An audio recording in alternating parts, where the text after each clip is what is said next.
We want to talk about urban renewal. We're going to talk about low-income housing. We're going to talk about area redevelopment.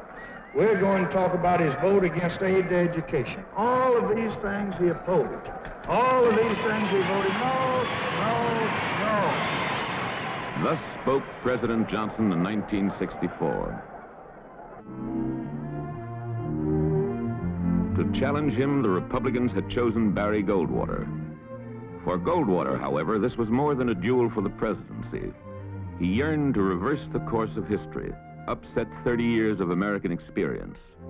For a generation, he felt, this White House office had led America to decay and contempt.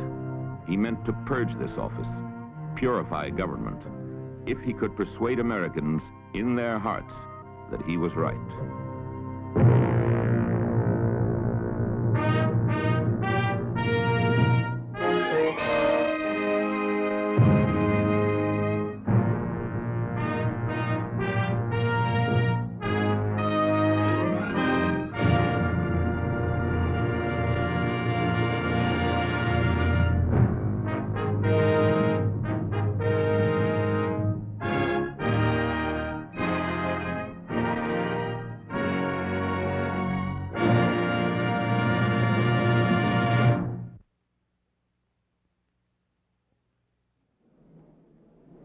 Already in the fall of '63, John Kennedy had sensed new challenge in next year's election.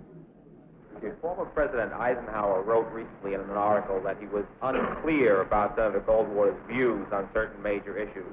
I wonder, sir, whether you share this uncertainty. Oh, yeah, Senator Goldwater is speaking frequently, and he's saying what he thinks as of the time he speaks, and I think, therefore, we have an opportunity to make a judgment of where he stands. I don't think Senator Goldwater has ever been deceptive. I think he's made it very clear what he's opposed to, what he's for. I gather. I've gotten the idea.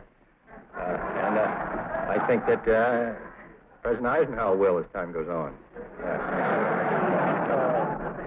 Thus, with combat relish, John F. Kennedy set out for Dallas to seek approval of his leadership with a journey in the sun.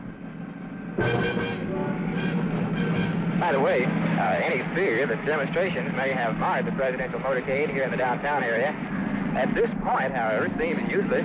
Crowds here seem to radiate a love for the presidency. Dallas Police Department is working with a fully augmented force to dispel any fear that unfortunate incidents similar to those that accompanied UN Ambassador Adlai Stevenson's visit do not occur on this trip.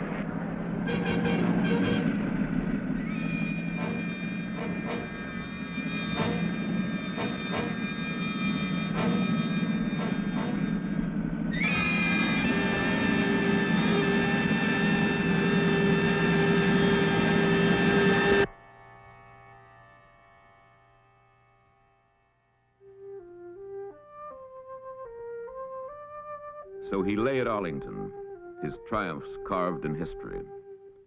His memory, lit by tears and laughter, would flame and light the years to come. But now in December, politics hushed by tragedy, the mansion he had made his home must give new leadership.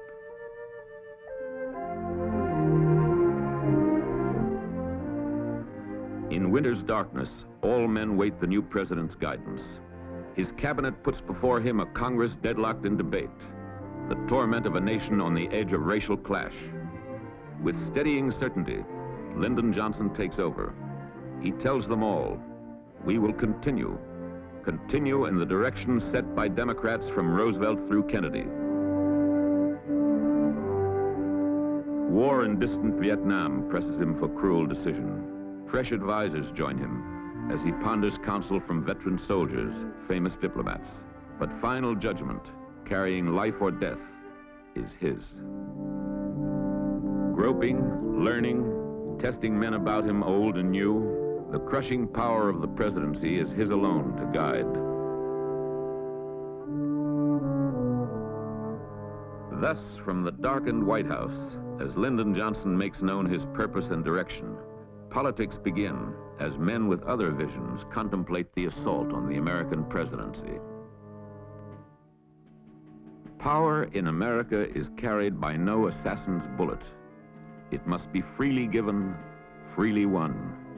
Power in America is an art by which within the law some men attempt to shape the lives of other men as if they held a secret pattern in their minds alone, a lust to print their personalities on America, a will to make history respond to some inner image of a dream which they alone can make both hard and real. A president's candidacy is the meeting ground of many men's ambition, for the urge to power is permanent. Once tasted, it cannot be forgotten. I am confident that we shall hear on this program tonight the next President of the United States of America. Thank you. The endless struggle begins again. Thus, in January, Republicans at their go-day dinner scrutinize their leaders. None, however, can imagine how savage will be their inner battle to choose a candidate. History, geography, and American development disastrously divide them in 1964.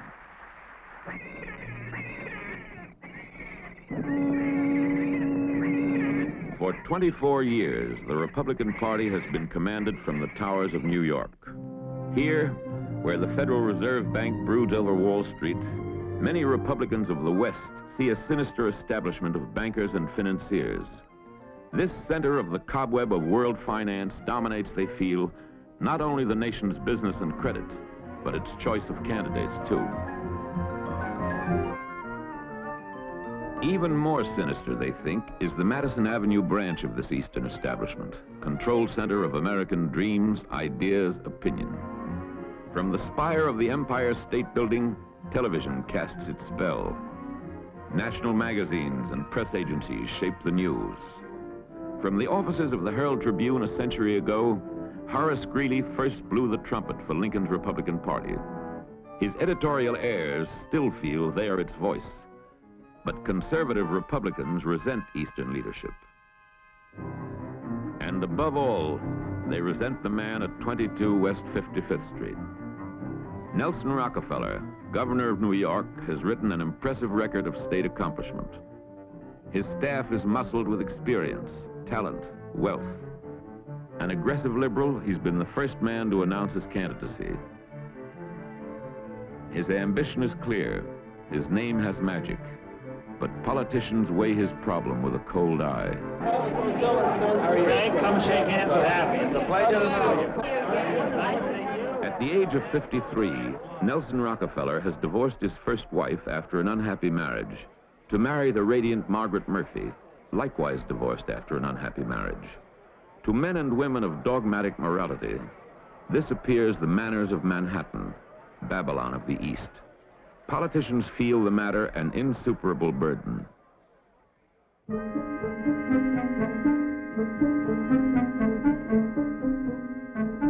Even in New York skyscrapers, Rockefeller's liberal dominance is resented.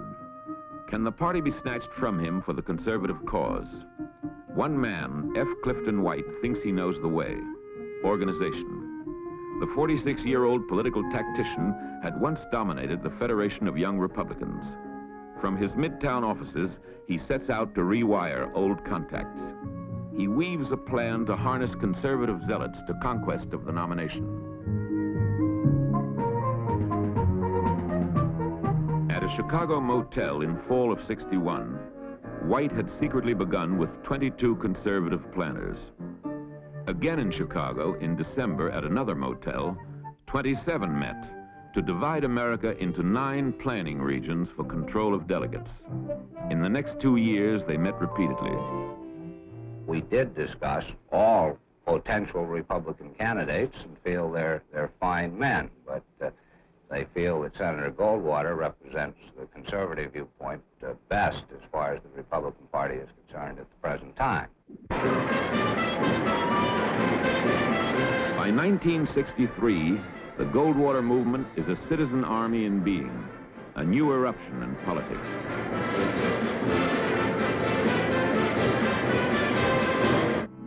The Goldwater movement has a doctrine, a gospel. Their Bible is his book, Conscience of a Conservative. Big government, he says, has become a monster. How has it happened, Goldwater asks, and answers, in part because we were swindled. On civil rights, welfare, farm and labor policy, he denounces beliefs millions of Republicans share with Democrats. In foreign policy, he demands victory, even at the risk of war.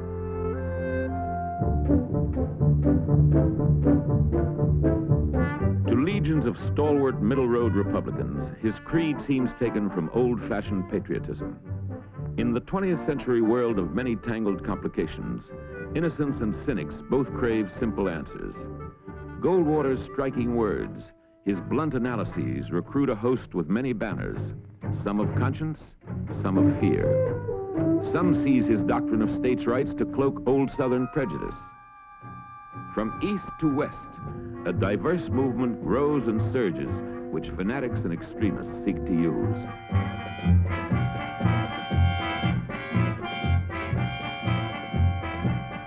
The John Birch Society, whose leader Robert Welch once called Eisenhower a communist tool, tries hard to infiltrate. Goldwater flatly disowns Welch, but will not outright repudiate support of the right-wing society.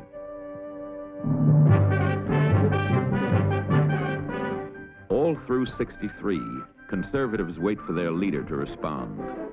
A man of the old frontier, he sees his cause as the rebirth of its early virtues, when individuals chop destiny out of wilderness without hindrance from government, but without help either.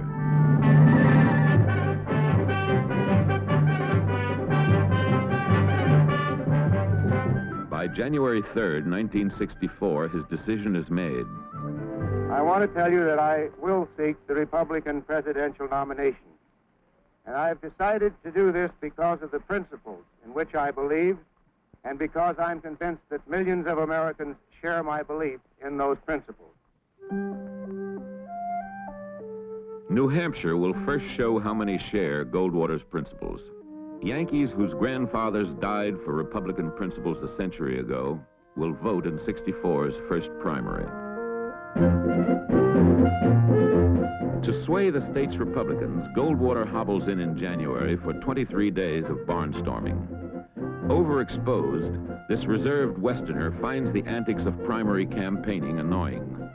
Proclaiming the message of his new conservatism, he is dismayed by shocked reactions to his quick statements. I have consistently opposed federal aid to elementary education in this country. The Marine commandant, who's ever in charge, should tell Castro to either turn that water back on, or we're going to send a detachment of Marines to turn it on and keep it on. I don't believe that Social Security adds too much stability today. Newspapers compress these statements to headlines. Overnight, his candor earns him the reputation hip shooter. For Rockefeller, the primaries are vital. Powerful bosses oppose him. Goldwater counts on delegates accumulated in months of planning. Only by appealing to people in open voting can Rocky show the magnetism to make him candidate. His smile lures thousands to the streets. Lavish financing matches Goldwater's funds. He evens the race, then surges ahead in polls as he denounces the Arizonan as reckless, pleads that Republicans cling to responsible mainstream policies. But Hampshiremen are perplexed by the anguish of a private life which he cannot publicly explain. A new name is suddenly thrust into the contest. From over the border come 4 light-hearted Boston amateurs who open a headquarters for $400, borrow furniture, and urge New Hampshire to reject both candidates to draft a tested statesman. Lodge's campaign snowballs. His name is an escape from the dilemma of choice, and volunteers respond across the state. In 14 inches of March snow, the voters speak as the nation waits for the first clue to decision. 18 minutes after the polls close, network analysts declare a shattering defeat for both Goldwater and Rockefeller. In a stunning upset, New Hampshire Republicans choose Henry Cabot Lodge.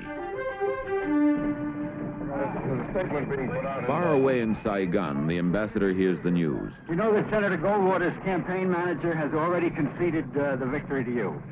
And so has Rockefeller. I am precluded by Forest Service regulations from talking about politics. But Goldwater's movement has roots too deep to rip with one defeat. At unnoticed state caucuses from the Rockies through the South, fervent conservatives button down delegate after delegate in ever-mounting numbers for the Arizonan. Yet politicians view such totals disdainfully as Rockefeller recovers from New Hampshire to crush Goldwater in Oregon's open primary. Unless Goldwater can win one open contest, most feel his party will reject him.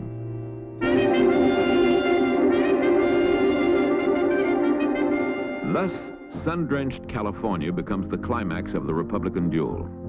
The nation's largest state, pulsing with exuberant growth and vitality, offers the last open primary on June 2nd. But 43% of the voters live in restless Los Angeles.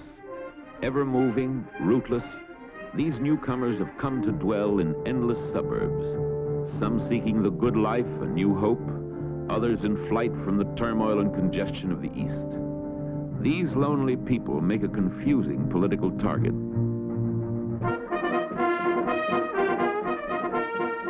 The Goldwater strategy is simple. Reach them in their homes by warmth of human contact. The movement has mobilized an unprecedented corps of grassroots volunteers who go from door to door making friends, urging their neighbors to join the Goldwater crusade to defend old American virtues. From headquarters, leaders direct 10,000 such volunteers in Los Angeles County, divided by careful planning into 6 areas, whose voters are all cross-coded on business machines by name and street. When word is passed, rallies draw huge yearning family crowds for an infusion of faith. The leaders of the left wing, they know their day has passed. America's awake now, and Barry's riding fast. Get along home, left wingers, get along home. Get along home, left wingers, it's over now for you. Pity that poor Harvard bunch, just think about their doom. They'll have to leave the White House and go back to their classroom. Get along home, Harvard bunch, get along home. Get along home, Harvard bunch, it's over now for you. The people now are worried, they know what's going on. And when the votes are counted, the frontier will be gone. Get along home, New Frontier, get along home. Get along home. Aloof from the press, which he thinks hostile, Goldwater talks to rallies like this chiefly of patriotism, denouncing American weakness and foreign policy. Ladies and gentlemen, the real isolationists in America are the men who can't see beyond the ballot box, who talk and talk, but who fear to act, who can only mumble when the American flag is torn down, trampled on, and spat upon.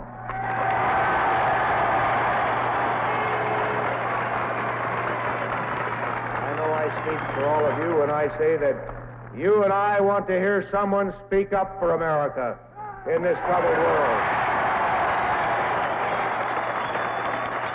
He is trying to camouflage with double talk, but he cannot erase the record. His recommendations for the use of nuclear weapons, in my opinion, is not only reckless, but dangerous in terms of the preservation of the peace. He has said that Social Security should be made voluntary.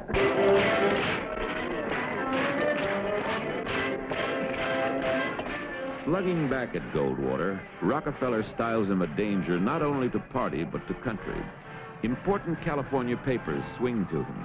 Prominent Republicans add the clout of their name and presence to his rallies. But on his plane, advisors wonder, can such powerful support offset Goldwater volunteer troops? Will the last-minute birth of his son recall his divorce to the voters? Rockefeller leaves California the night before voting. The polls show him even with his rival.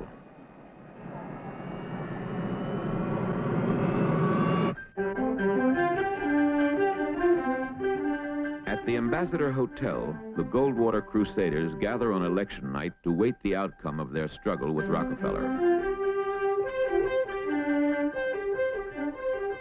The first returns show them narrowly ahead. Rejoicing grows as the bejeweled and homespun alike grow confident. Even before all voting is completed, the network announces the winner. The volunteers have delivered the vital margin in Los Angeles. to give their champion a hair-thin statewide victory of 51.6%. Goldwater leaves at 11 o'clock, his critical victory won. The nomination all but in his grasp.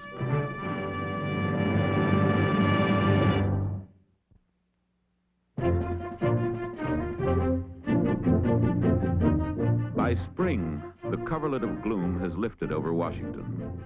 Yet neither the president nor his key advisors will talk politics. Feigning to ignore the Republican rumble, Johnson becomes Mr. Get Things Done, at times benign, at times irascible. A new and giant folk character, Uncle Lyndon emerges as friend of all. As he travels stricken Appalachia, he makes clear his concern is poverty, not Republicans. Labor and management must live in peace, he says, as he settles the railway dispute. Relentlessly, he presses Congress to pass blocked bills. You're contemplating an extra session of Congress. I'm not anticipating what the Congress will do at this moment. I hope they'll pass all the bills.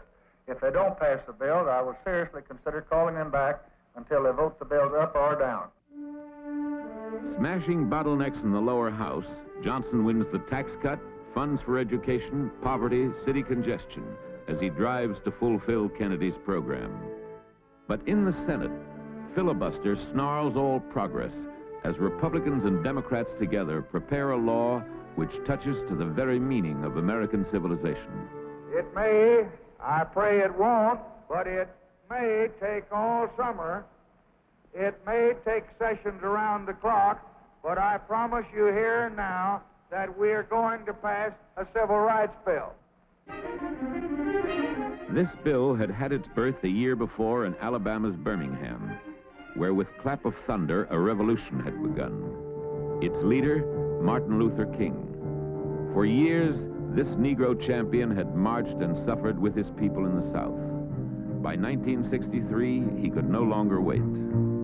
There is nothing more powerful in all the world than an idea whose time has come.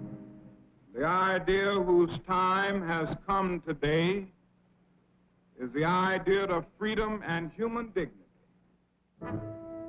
Dignity, a word no law defined. The right to enter public places, to sit and eat like human beings. But to white Birmingham, King's challenge was black defiance. Day by day, his 5-man sit-in platoons were hauled to jail as he attempted to engage America's conscience. On Good Friday, April 12, 1963, King himself was arrested in Birmingham. And like a spark igniting powder, his arrest brought revolution to explosion.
Not God, but men and laws must answer.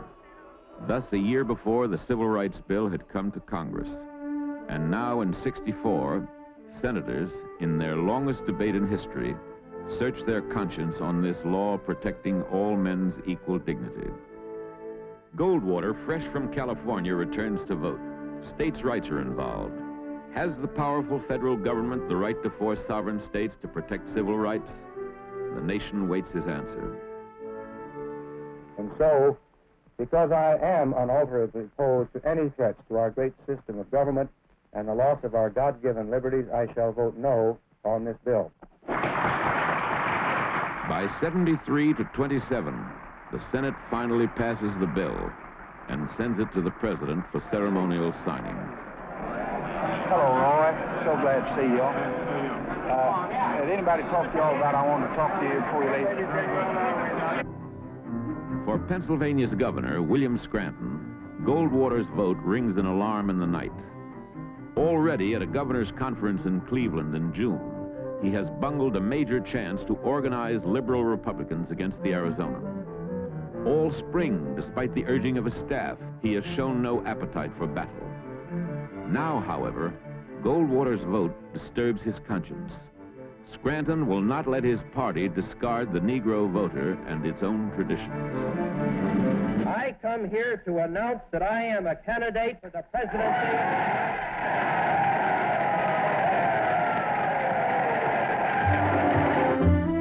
Thus, on June 12th, with only 4 weeks to go before the Republican convention, Scranton is off to stump the nation. He must find 600 delegates to stop Goldwater. His hope is to rouse the party's rank and file against 3 years of conservative planning.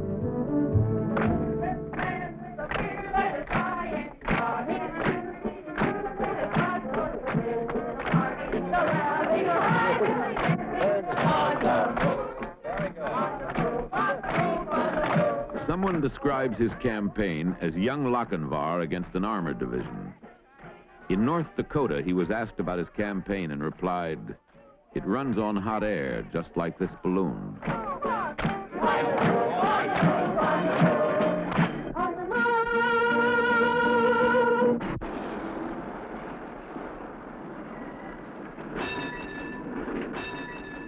San Francisco sparkles to greet convention crowds, but all decisions of strike and thrust will be made here in the towering Mark Hopkins Hotel, where Scranton and Goldwater headquarters are interlayered all the way up from 12th to 17th floors. From the 14th floor, Goldwater captains control by private line and walkie-talkies scores of delegations, but advisors Dean Birch and Dennison Kitchell alone control access to his privacy 3 floors above. So I'll say 73 to both you and Jim up there in Denver, and thanks a lot for the QSO. And I'll QSL on both of these so that we can affirm the... There, serene while his lieutenants below frustrate Scranton, Goldwater relaxes at his hobby, chatting with radio amateurs around the country. They stick you in a hotel room here in my position, and I don't like staying in a room for 12 hours a day with nothing to do but look at television. For Scranton, battling uphill, it is otherwise. He hopes pressure from delegates' hometowns will change their minds. Every minute, every visit counts, as he pleads at caucuses that Republicans think deeply before departing from tradition. His greatest hope to back his plea is Dwight D. Eisenhower. All year, this symbol of the party's glory has repeatedly urged Scranton to make the fight, but shrunk from open support. Thoroughly unhappy with Goldwater's program, Ike personally prefers Scranton. A public statement might turn the tide. Now, in San Francisco, delegates wait to hear his choice. I do say this, it's no time for me now to be talking about the particular characteristics of either of these two men or the veteran warrior thus refrains from joining hopeless combat and leaves the mantle of his leadership to be fought over by other men. All right, I'll check on television. I'm in my room if you need me. Thank you. Yeah, they're making the motion on the rule change. Find me. Yeah. Yeah, because we have 699 votes against it. Goldwater knows his delegate count has long since passed the 655 needed for nomination. With Eisenhower silenced, he believes the grip of Cliff White's organization to be secure. Only some flaming issue could shake this grip, but the liberals must find one first. His side was supporting it, the Goldwater side was opposing it, and it was voted down. So the Scranton move was defeated. It was, as you saw, an attempt to change the rules so as to bar the seating of any delegates chosen on a basis of racial discrimination. It was apparent before the vote came that it was not going to pass because those speaking in favor of it got almost no applause. Those speaking against it were applauded. Did you order lunch? Give me an S! Give me a C! Give me an R! Give me an A! Give me an N! The crowds of San Francisco pour out for Scranton, but what he needs are hard votes, not cheers. Give me a president! Bill Clinton is our man. He can do it. No one can. Bill Clinton is our man. He can do it. No one can. Bill Clinton is our man. He can do it. No one can.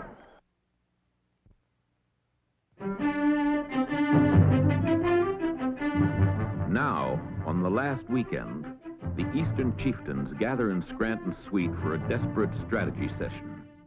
They hope dramatic issues can rouse the convention against Goldwater's platform. They choose three: extremism, civil rights, presidential control over nuclear weapons. If they can overturn his platform, there is still a chance they can defeat Goldwater's candidacy. Rockefeller, chosen to start the fight, will denounce extremist tactics and defy the hostile gathering. May we have order? May we have order so that the gentleman can be heard?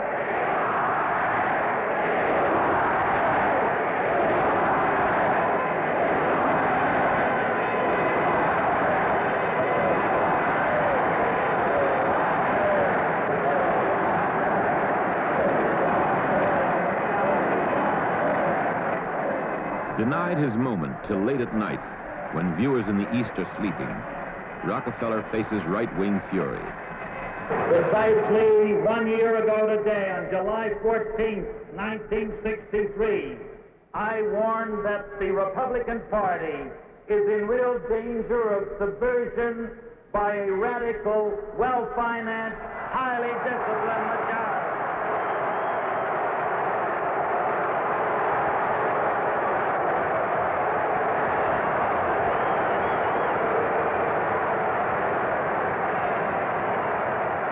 Wholly alien to the sound and honest Republican liberalism that has kept this party abreast of human needs. Some of you don't like to hear it, ladies and gentlemen, but it's the truth. At his hotel, Goldwater is embittered by the futile attack. But control of the platform is his. All three liberal amendments meet sudden death.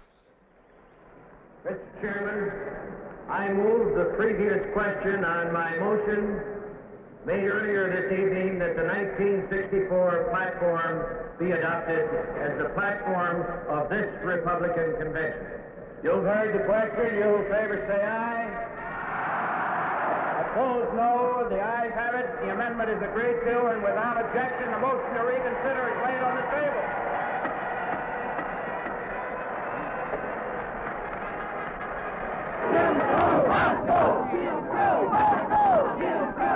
A circling ring parades to warn Republicans of rising indignation in the civil rights movement. But in Goldwater's trailer behind the Cow Palace, Clifton White's deputies confidently wait the final roll call. May we have order? Alabama cast 20 votes for Goldwater. Alaska. There is no doubt as the call proceeds. For the first time in 28 years, the conservatives have triumphed. The Republican Party has been captured. The nation will have a choice, not an echo. Mississippi, now a two-party state, proudly cast its 13 votes for the next President of the United States, Senator Barry Goldwater.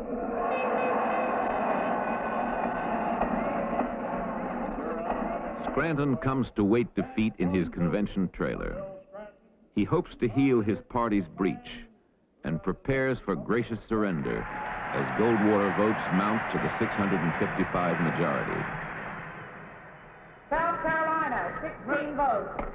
Mr. Chairman, humbly grateful that we can do this for America.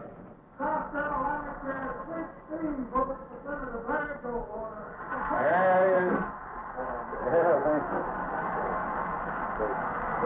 I'll congratulate you now. First time. Where's Peggy? I guess she's starting to cry. Yeah. Come on, cut it out. Nice work. I'll be there. I never thought it'd be that close. I never thought it'd be that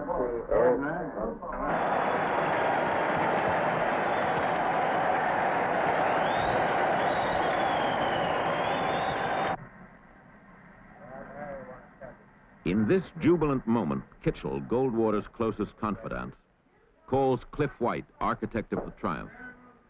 2 days later, they will deny White the party chairmanship he longs for. But tonight, they savor victory together.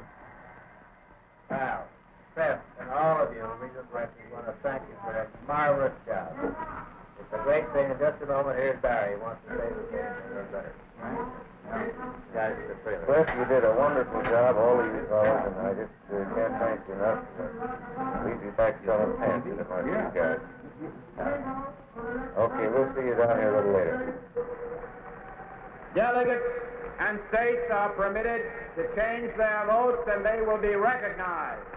Prior to that, I ask you to hear from a great friend of mine, William Stratton. Uh-oh, there's some stress. 800 pounds. Here we go. The final figure is 883.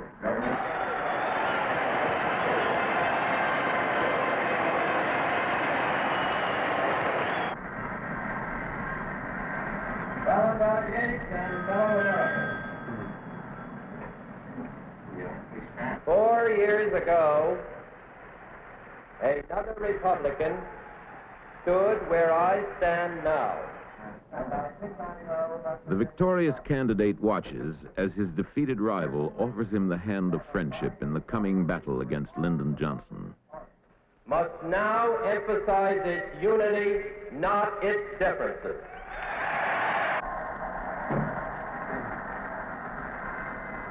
Is that his daughter?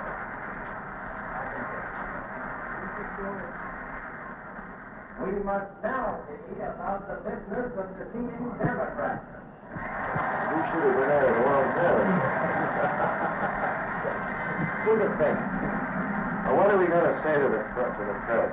As I have always said, I shall work for and fully support the Secretary and I, should we answer any questions? No questions. Well, many of us felt that the platform could be overwhelmed with the honor and happy with the result. Yes, all enough for all of us to stand upon, and it is strong enough that we can build upon it wherever there is a campaign to be won this year. You bet. Somehow something will come to my mind. Ain't those white folks gotten rid of it?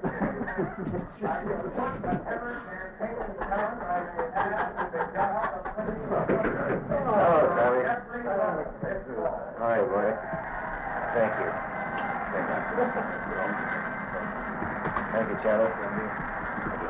May I say to you that I have the privilege to move that we make the nomination of Senator Goldwater unanimous for the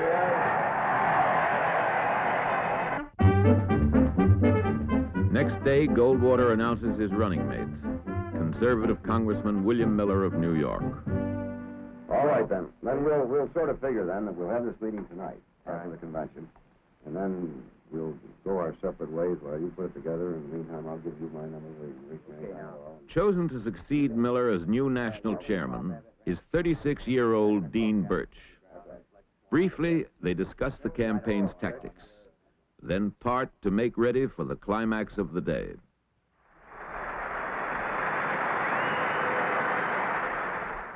A man of great integrity, of courage, one who loves his country and will serve it well. But I present him to you tonight simply in this way. He is the man who earned and proudly carries the title of Mr. Conservative. He is the man who, by the action of this convention, is now Mr. Republican.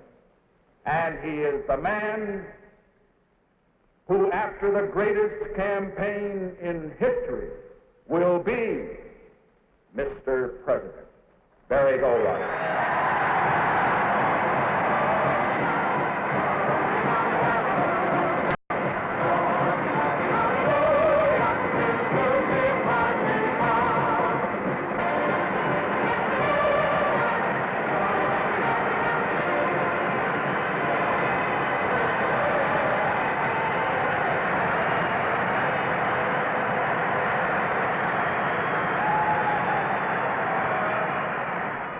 Acceptance speeches always ring with denunciation of the enemy party.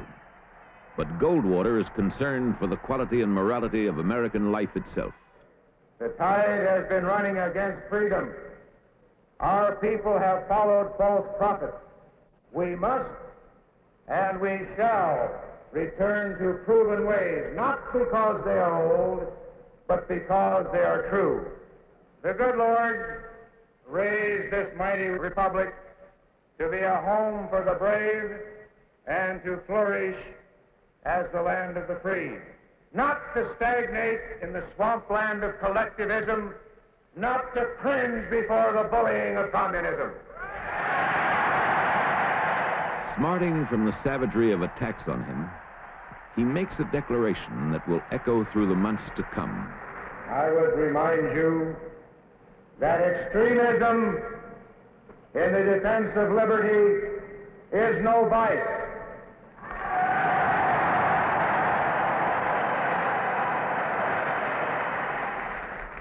And let me remind you also that moderation in the pursuit of justice is no virtue.